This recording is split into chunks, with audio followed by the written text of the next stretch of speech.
Hello everyone, welcome to Vijay's World. The Tale of Peter Rabbit. We are going to read this story today.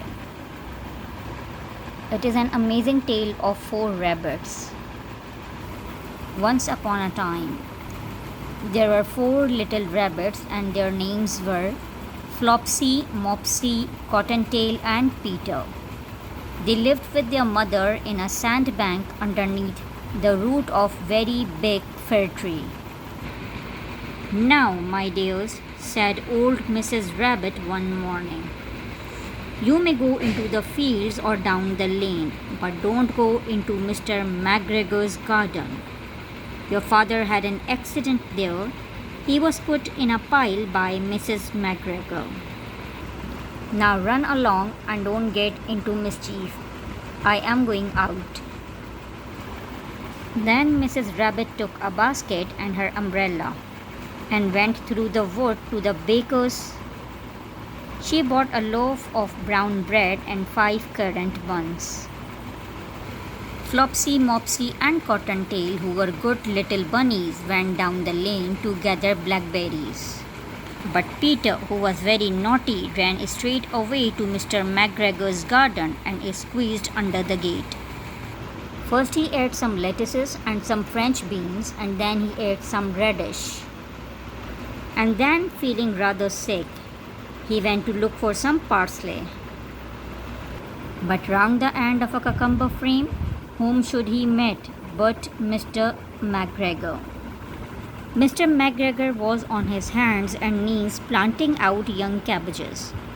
But he jumped up and ran after Peter, waving a rake and calling out, "Stop, thief!"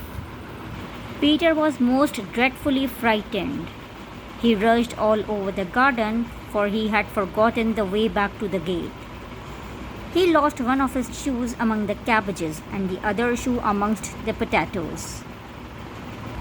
After losing them, he ran on 4 legs and went faster, so that I think he might have got away altogether if he had not unfortunately run into a gooseberry net and got caught by the large button on his jacket. It was a blue jacket with brass button, quite new. Peter gave himself up for lost and shed big tears.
And tried to put his foot upon Peter, who jumped out of a window, upsetting 3 plants.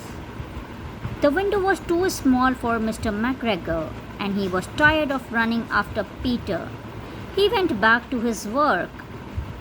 Peter sat down to rest. He was out of breath and trembling with fright, and he had not the least idea which way to go. Also, he was very damp with sitting in that can.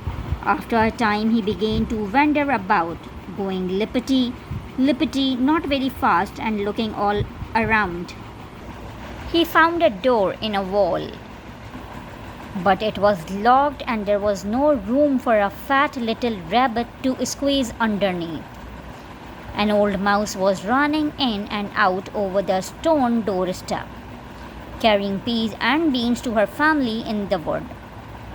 Peter asked her the way to the gate, but she had such a large pea in her mouth that she could not answer. She only shook her head at him. Peter began to cry. Then he tried to find his way straight across the garden, but he became more and more puzzled. Presently came to a pond where Mr. McGregor filled his water cans. A white cat was staring at some goldfish. She sat very, very still, but now and then the tip of her tail twitched as if it were alive. Peter threw it best to go away without speaking to her. He had heard about cats from his cousins, little Benjamin Bunny. He went back towards the tool shed, but suddenly, quite close to him, he heard the noise of a hoe. Scratch, scratch, scratch, scratch. Peter scuttered underneath the bushes. But presently, as nothing happened, he came out and climbed upon a wheelbarrow and peeped over. The first thing he saw was Mr. McGregor hoeing onions. His back was turned towards Peter, and beyond him was the gate. Peter got down very quietly off the wheelbarrow and started running as fast as he could go, along a straight walk behind some blackcurrant bushes. Mr. McGregor caught sight of him at the corner, but Peter did not care. He slipped underneath the gate and was safe at last in the wood outside the garden.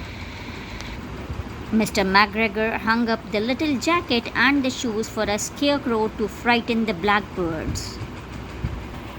Peter never stopped running or looked behind him till he got home to the big fir tree. He was so tired that he flopped down upon the nice soft sand on the floor of the rabbit hole and shut his eyes. His mother was busy cooking.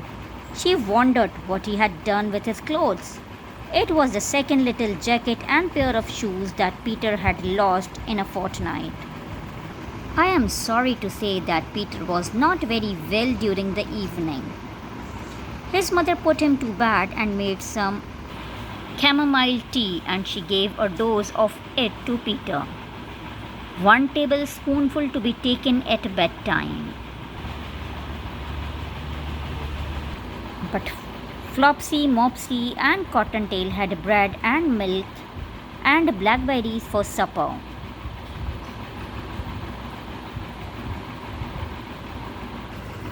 I hope you all have enjoyed this wonderful story.